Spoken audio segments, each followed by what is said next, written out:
Buenos días a todos los presentes. A continuación voy a presentar el proyecto titulado Impacto de la pandemia por COVID-19 en la progresión de miopía en niños, niñas y adolescentes miopes. Una breve revisión sistemática de estudios observacionales. Los autores son Camilo Ursúa, quien les habla, Cindy Arens, Aline Morales, y nuestro tutor fue el doctor Marcelo Hunda. Como introducción, la miopía es un vicio de refracción muy frecuente. Probablemente todos habremos escuchado alguna vez de él, en donde los haces luminosos, por diferentes circunstancias, convergen delante de la retina, lo que dificulta la visión de lejos. Se ha descrito una patogénesis con componentes tanto genéticos como ambientales, y en este último la exposición a pantallas y el trabajo de cerca como un posible factor predisponente. Lamentablemente, durante estas cuarentenas por COVID, muchos niños, niñas y adolescentes miopes han visto relegadas sus actividades a una modalidad online, lo que ciertamente podría acelerar la progresión de su miopía. Y este es lo que impulsa en el fondo la realización de este estudio, y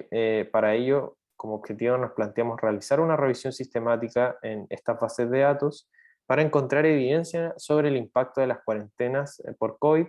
en la progresión de miopía en niños, niñas y adolescentes miopes. Realizamos como metodología una búsqueda de artículos en inglés en PubMed y epistemónicos hasta septiembre del 2021, con los términos que pueden ver descritos acá. La estrategia de búsqueda fue un poco más larga, y incluimos en el fondo estudios observacionales que evaluaran a niños, niñas y adolescentes previamente miopes, es decir, que desde el inicio estos niños hayan sido miopes, y esto cuantificado en el fondo con una medición de equivalentes esféricos por refracción cicloplégica menor a menos 0,5 dioptrías. Además, incluimos estudios que al menos tuvieran 2 mediciones previo a la cuarentena, a las cuarentenas por COVID, y al menos una medición durante las cuarentenas por COVID. También incluimos estudios que en el fondo hicieran una evaluación cuantitativa de la miopía, y que lógicamente fueran publicados posterior a enero del 2020 por razones obvias de inicio de la cuarentena. Excluimos estudios que en el fondo no se hicieran cargo de excluir a pacientes con otras comorbilidades oftalmológicas o que estuvieran utilizando algún método que pudiera ralentizar la progresión de la miopía, como es el uso de atropina o la ortoqueratología. También excluimos estudios que en el fondo hicieran una evaluación más bien cualitativa por medio de encuestas, por ejemplo, para evaluar la progresión de miopía. Otros tipos de estudios como protocolos, revisiones sistemáticas, revisiones narrativas, cartas al editor, entre otros. La selección de estudios fue realizada por tres revisores de forma independiente, y para ello ideamos una base de datos que incluía el título, si es que el artículo iba a ser incluido, excluido o si estaba duplicado, el tamaño de la muestra, el, el, el motivo en el fondo por el cual se iba a incluir o excluir, el país, el método utilizado para medición de la miopía y la frecuencia de los controles. Y esto fue hecho de forma independiente por cada uno, y en caso de haber disquisiciones, lo debatíamos y llegábamos a consenso. Lo mismo se hizo para la evaluación de riesgo de seco, pero esta vez utilizamos la escala de Newcastle-Ottawa, que en el fondo básicamente verificaba que la selección de los grupos haya sido adecuada con los criterios de inclusión adecuados y pertinentes, que los grupos expuestos y no expuestos fueran comparables,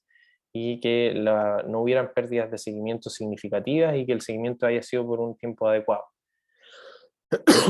El outcome analizado fue la progresión de la miopía, la que se cuantificó en el fondo con la diferencia de los promedios de dioptrías de equivalentes esféricos obtenidos entre controles consecutivos. Y esto fue lo que se comparó, en el fondo, previo y post cuarentena,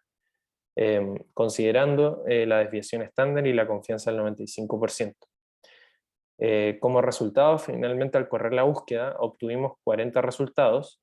y aquí la figura 1 ilustra muy bien este proceso, en el cual partimos con una identificación en el fondo de 40 artículos en total, estudios publicados, de los cuales 12 se encontraban duplicados, y de los 28 restantes se analizó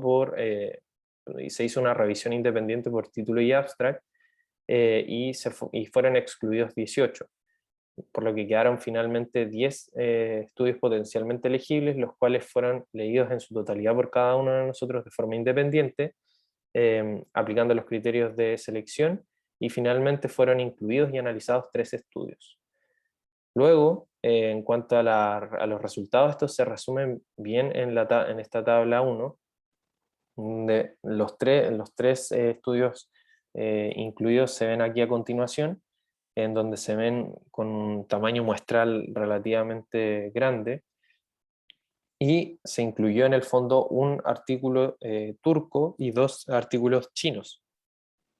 en donde el rango etario analizado cumplía con nuestro criterio de inclusión, ya que iba desde los 7 a los 17 años, y aquí pueden ver la frecuencia de los controles. Y acá pudimos ver y evidenciar que la progresión de la miopía en estos estudios previos a la pandemia y a las cuarentenas por COVID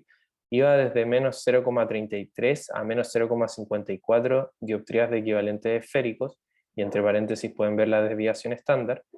y la progresión de la miopía durante la pandemia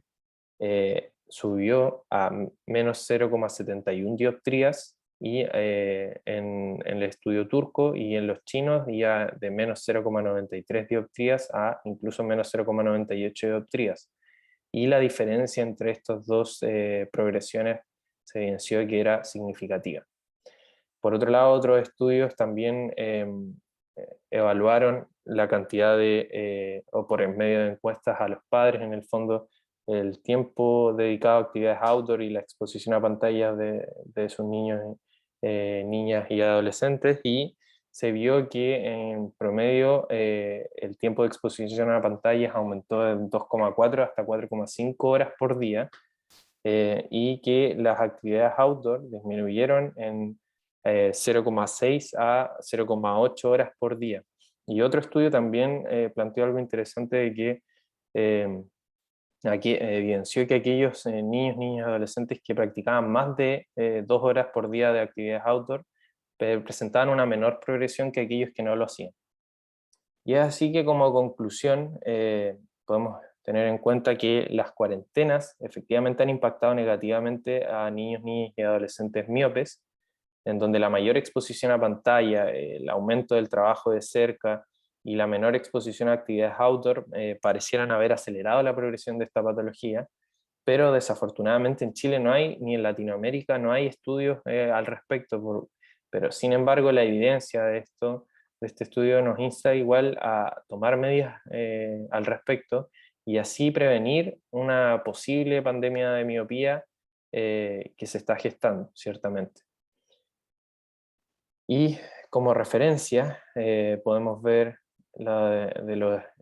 instrumentos utilizados principalmente y la referencia de los estudios incluidos. Muchas gracias por su atención.